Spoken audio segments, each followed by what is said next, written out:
moi.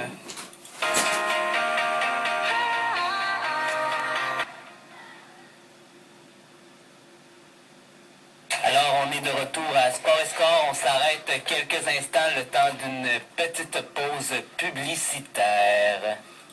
Bonjour, je peux prendre votre commande? Oui, ça va être le spécial.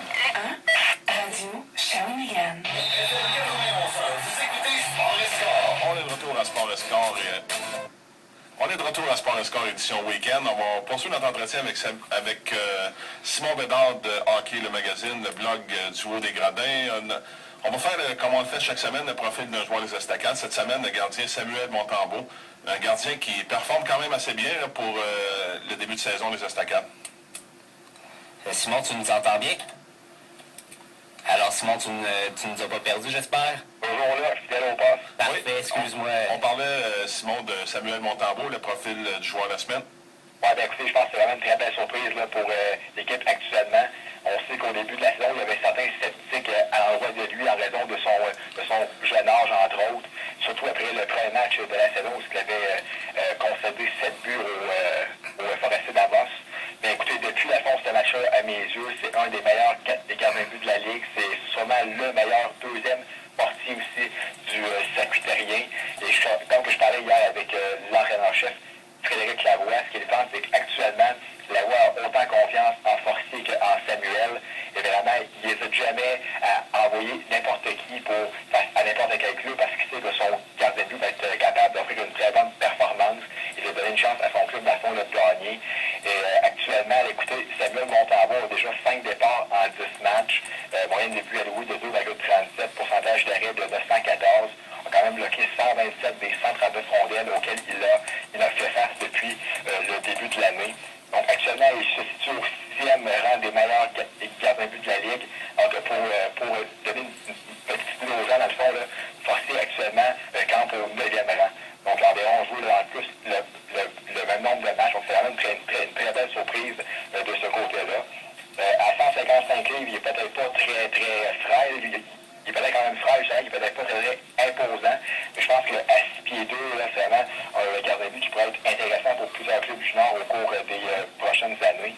Et vraiment, là, c'est vraiment un gardien de but qui est très calme, qui défie les joueurs adverses, qui semble toujours confiant, qui fait plusieurs arrêts-clés, qui permettent à son club d'avoir une chance de gagner des matchs.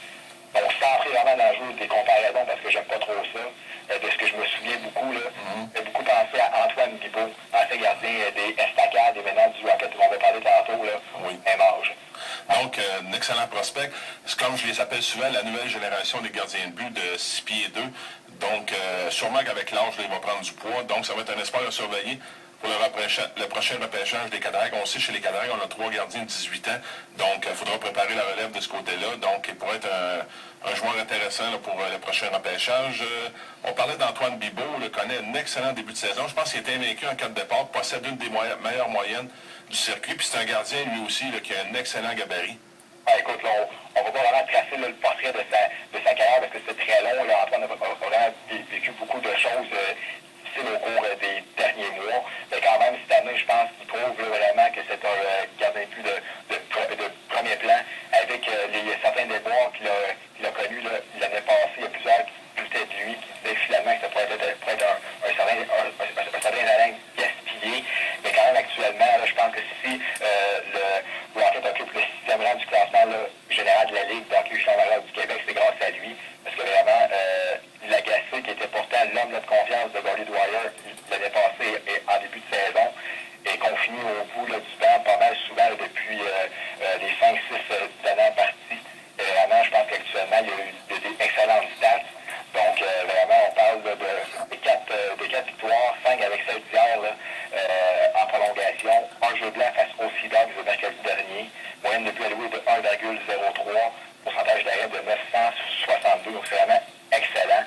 Oui, c'est très bon pour Antoine Bibeau. Je regardais justement ses statistiques. Première année avec les Maniacs de Lewiston, en 3 départs, il a quand même eu un excellent deux victoires avec une moyenne de .91.4 et un pourcentage d'efficacité de .91.4 et une moyenne de 2.1 buts accordés. C'est super bon pour sa première année.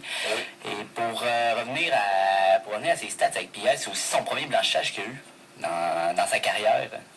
Donc écoute, là, en plus, j'ai composé une chronique personnelle sur lui au cours des dernières heures pour mon blog et parlonsjunior.com. Donc vu que le temps manque, là, si vraiment vous voulez savoir tout ce que ce gars-là a quand même vécu là, en 2 ans, toutes les embûches auxquelles il a dû faire face, vous pourrez aller lire l'article complet sur parlonsjunior.com ou au simonbédard.ca.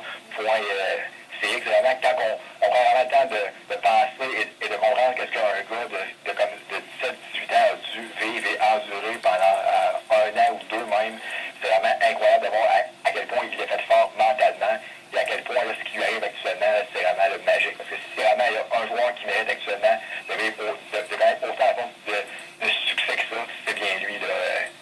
Oui, c'est des belles histoires qu'on entend aussi de certains joueurs. Justement, celle de Bibeau, c'est une des bonnes après Alexandre Grenier des Remparts. On se rappelle qu'il a fait le Junior 3, qui a été au Rempart de Québec et il s'est fait repêcher justement sa première année dans le Junior majeur. C'est des belles histoires à entendre et à lire. Oui, exactement. Une autre histoire, par contre, qui est moins drôle, c'est Jean-Simon Delaurier, le défenseur des Screaming Eagles du Cap-Breton, qui a décidé de quitter les Eagles pour se concentrer sur ses études.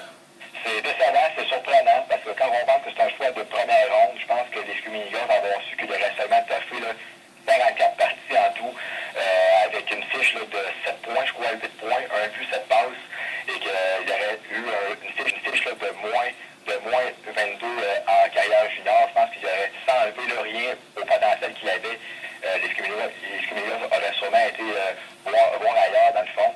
Mais dans le fond, hier, qu'est-ce qu'on a appris par le biais d'un article de Nicolas Ducharme de l'Écho de Trois-Rivières, c'est que Jean-Simon n'a pas mis vraiment de croix définitive sur sa carrière junior. On a seulement besoin d'un break, une pause. Et même que Pierre Roux, qui est le directeur gérant des Screaming Eagles, a même offert une transaction pour qu'il puisse jouer encore au hockey. Et vraiment, il veut vraiment prendre une pause. Je pense que pour lui, l'école, c'est vraiment quelque chose qui est vraiment sacré parce que si je ne passe pas au hockey, donc moi, je vais avoir un certain plan B potable. Et vraiment, il trouve faire tout ce qu'il fait avec des profs à distance. Il trouve que c'est vraiment dur pour lui et tout. Donc, il veut vraiment se tourner vers autre chose. Et il dit qu'après le congé des fêtes, il va encore y penser. Et si jamais il y a une formation qui est plus proche d'ici, s'offre pour avoir ses services, il ne va pas exclure un certain retour au hockey junior. Donc, ce n'est pas fini pour de bon. Mais ça regarde plutôt mal parce que je pense qu'il n'a pas vécu vraiment des saisons faciles avec les Screaming Eagles l'année passée. Ça a été vraiment une saison dure autant pour lui que pour le club en tant que tel. Et cette année, ben, écoutez, il s'attendait à avoir un rôle plus grand en tant que vétéran de 2e année. Surtout qu'on voulait en faire 2 ans ou 3 un certain défenseur numéro 1, du moins au moins un top 2. Là. Et finalement, il n'a pas joué beaucoup. Il a vu quand même son temps de jeu est quand même réduit à la baisse dans les 9 matchs qu'il a joués. Donc, ça l'a vraiment incité à remettre sa carrière de hockeyeur en question, si on veut. Il a finalement revu ses plans. Il y a vraiment ce qui est plate, c'est qu'il avait un potentiel quand même assez élevé. Et on sait que c'est un gars qui a pour le hockey depuis la fois qu'il est jeune. Là. Donc, c'est sûr que c'est plate. Mais je pense que c'était la meilleure décision à prendre parce que le hockey, c'est bien beau, mais il faut vraiment être bien dans sa peau. Il faut vraiment penser à soi aussi là-dedans. Et c'est qu'est-ce qu'il a fait avec ça, là, malheureusement. Reste à voir s'il va être échangé. Peut-être s'est échangé à une équipe du Québec ou proche de son patelin là, à Drummondville, Victoriaville ou peut-être à Shawinigan. Reste à voir si pourrait changer sa décision puis revenir au jeu en décembre prochain quand la période des échanges va s'ouvrir. Chose sûre, je pense qu'un club serait prêt à payer quand même assez cher pour lui. Ça n'est pas des statistiques énormes, mais c'est quand même un défenseur défensif là, qui est quand même assez bon. A commencé junior quand même l'année passée à 16 ans, donc c'est vraiment assez jeune. Je pense qu'il aurait été capable d'éclore peut-être en fin de saison ou l'année prochaine. Il faut encore lui laisser du temps. Je pense que si Ron Shaw avait vu en lui un certain défenseur numéro 1 au cours des prochaines saisons, c'est parce qu'il y a quand même des qualités pour ça. Et si en plus il peut jouer dans un environnement qui est un peu plus gagnant, qui est proche de chez lui, ou ce qui pourrait être un peu plus stimulé, il pourrait sûrement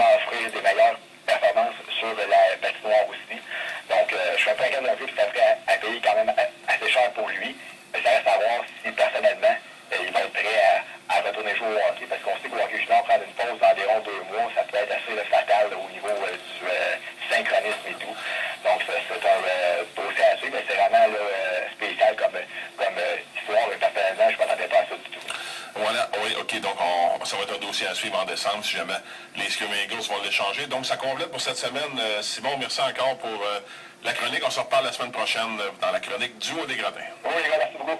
Voilà, c'était Simon Bédard de Hockey le magazine. Ouais, c'est vrai, ça, c'est des belles histoires. Il y a des histoires qui sont plaisantes à entendre et d'autres très mauvaises. Puis justement, dans ce cas-là, Jean-Simon Deslauriers, qui avait pourtant du potentiel.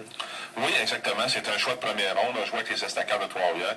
Donc, on va lui souhaiter bonne chance. Ça va être un dossier à suivre dans son cas, mais c'est pas le premier qui s'arrête. Quand la passion est plus là, à ce moment-là, c'est mieux de se retirer. C'est arrivé tout récemment avec le gardien du Accord de Bécomo, Jimmy Appleby, la même chose, qui a décidé de mettre un terme à sa carrière de gardien de but et se concentrer davantage à l'école. C'est sûr que c'est plus difficile de consolider école et hockey pour un joueur. La Ligue, par contre, la Ligue prend un bon